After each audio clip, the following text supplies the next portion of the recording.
ಈ ದಿನ ನಾನು ಕ್ಲೌಡ್ ಸ್ಟೇಜ್ ಕಂಪನಿಯವ್ರ ಜೊತೆ ಮಾತನಾಡುವಾಗ ಭಾಳ ವಿಶಿಷ್ಟವಾಗಿ ವಿಭಿನ್ನವಾಗಿ ಆಲೋಚನೆಯನ್ನು ಮಾಡಿರುವಂಥದ್ದು ಅವರಲ್ಲಿ ಗಮನಿಸಿದೆ. ಅವರು ಪ್ರಮುಖವಾಗಿ ಪ್ರಕೃತಿಯನ್ನು ಸಂರಕ್ಷಣೆ ಮಾಡಬೇಕು, ಪ್ರಕೃತಿ ಮೇಲೆ ಆಗ್ತಾ ಇರುವಂಥ ಅನಾಹುತವನ್ನು ತಡಿಬೇಕು, ಹಾಗೆಯೇ ಪೇಪರ್ ಬಳಕೆ ಮಾಡಿ ಅವನ್ನ ಮುದ್ರಣ ಮಾಡೋದ್ರಿಂದ ಭಾಳಷ್ಟು ಮರಗಳನ್ನು ಕಡಿಬೇಕಾಗುತ್ತೆ.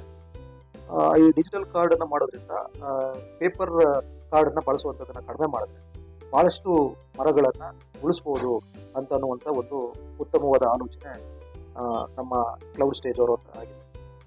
ನಾನು ಅವ್ರ ಹತ್ರ ಪ್ರಶ್ನೆ ಮಾಡಿದೆ, ಈಗ ಡಿಜಿಟಲ್ ಕಾರ್ಡನ್ನು ನಾವು ಬಳಕೆ ಮಾಡೋದ್ರಿಂದ ಮರ ಕಡಿಯೋದನ್ನು ಯಾವ ರೀತಿ ಕಡಿಮೆ ಮಾಡ್ಬೋದು, ಇದು ಈ ತ್ಯಾಜ್ಯವಾಗಿ ಆಗ್ತದಲ್ಲ ಅಂತ ಅನ್ನುವಂಥದ್ದನ್ನು ಕೇಳಿದಾಗ ಅವರು ಭಾಳ ಇಲ್ಲ ಸರ್, ಇದನ್ನು ನಾವು ಇದು ಡಿಜಿಟಲ್ ಕಾರ್ಡು ಸಹ ಇದು ಯೂಸಬಲ್ ಮಾಡ್ಬೋದು, ಮತ್ತು ಇದು ಮಣ್ಣಲ್ಲಿ ಕೊಳ್ತೋಗುವಂಥದ್ದು ಕೊಳೆಯುವ ಒಂದು ರೀತಿಯಲ್ಲಿ ನಾವು ಮಾಡಿದ್ದೀವಿ ಅನ್ನೋ ಉತ್ತರವನ್ನು ಅವರು ಹೇಳಿದ್ರು.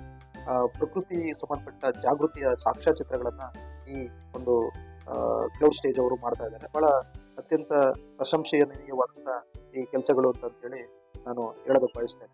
ಏಕೆಂತಂದರೆ ಕಾಲ ಬದಲಾವಣೆ ಆದಂತೆ ತಂತ್ರಜ್ಞಾನದಲ್ಲೇ ಆಗ್ತಾ ಇರುವಂಥ ಒಂದು ಬದಲಾವಣೆಗಳನ್ನು ನಾವು ಗಮನಿಸ್ತಾ ರೀತಿಯಲ್ಲಿ ಈ ಡಿಜಿಟಲ್ ಕಾರ್ಡ್ಗಳನ್ನು ನಾವು ಬಳಸೋದ್ರಿಂದ ಭಾಳ ಸುಲಭವಾಗಿ ನಾವು ಡಿಜಿಟಲ್ ಕಾರ್ಡ್ನಲ್ಲಿ ಏನು ಸ್ಕ್ಯಾನ್ ಮಾಡಿದ್ರೆ ನಮ್ಮ ಎಂಟೈರ್ ಮಾಹಿತಿಯನ್ನು ನಾವು ಇಮಿಡಿಯೇಟಾಗಿ ಇನ್ನೊಬ್ಬರಿಗೆ ಶೇರ್ ಮಾಡ್ಬೋದು, ವಾಟ್ಸಪ್ಪಲ್ಲೂ ಶೇರ್ ಮಾಡ್ಬೋದು. ಭಾಳ ಬಹು ಉಪಯೋಗಕ್ಕೆ ಈ ಕಾರ್ಡು ಬರುತ್ತೆ. ಹಾಗಾಗಿ ಈ ಡಿಜಿಟಲ್ ಕಾರ್ಡ್ಗಳನ್ನು ನಾವು ಹೆಚ್ಚು ಎನ್ಕರೇಜ್ ಮಾಡುವಂಥದ್ದು ಅತ್ಯಂತ ಸೂಕ್ತ ಅಂತ ಅನ್ನುವಂಥದ್ದನ್ನು ನಾನು ಈ ಸಮಯದಲ್ಲಿ ಹೇಳಕ್ಕೆ ಬಯಸ್ತೀನಿ.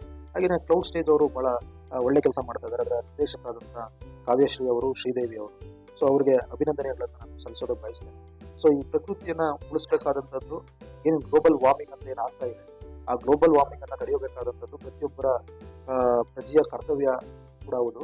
ನಮ್ಮ ಮುಂದಿನ ಭವಿಷ್ಯದ ಪ್ರಜೆಗಳು ಚೆನ್ನಾಗಿರಬೇಕು ಅಂತಂದರೆ ನಾವೆಲ್ಲರೂ ಸಹ ಉತ್ತಮವಾದಂಥ ಕೆಲಸಗಳನ್ನು ಮಾಡಬೇಕಾಗ್ತದೆ.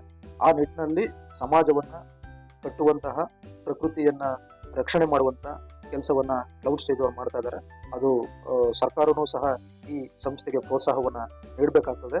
ಆ ನಿಟ್ಟಿನಲ್ಲಿ ಈ ಸಂಸ್ಥೆ ಒಳ್ಳೆ ಕೆಲಸ ಮಾಡಲಿ ಆಶಿಸಿ ಅವರಿಗೆ ನಾನು ಅಭಿನಂದನೆಯನ್ನು ಸಲ್ಲಿಸ್ತೇನೆ.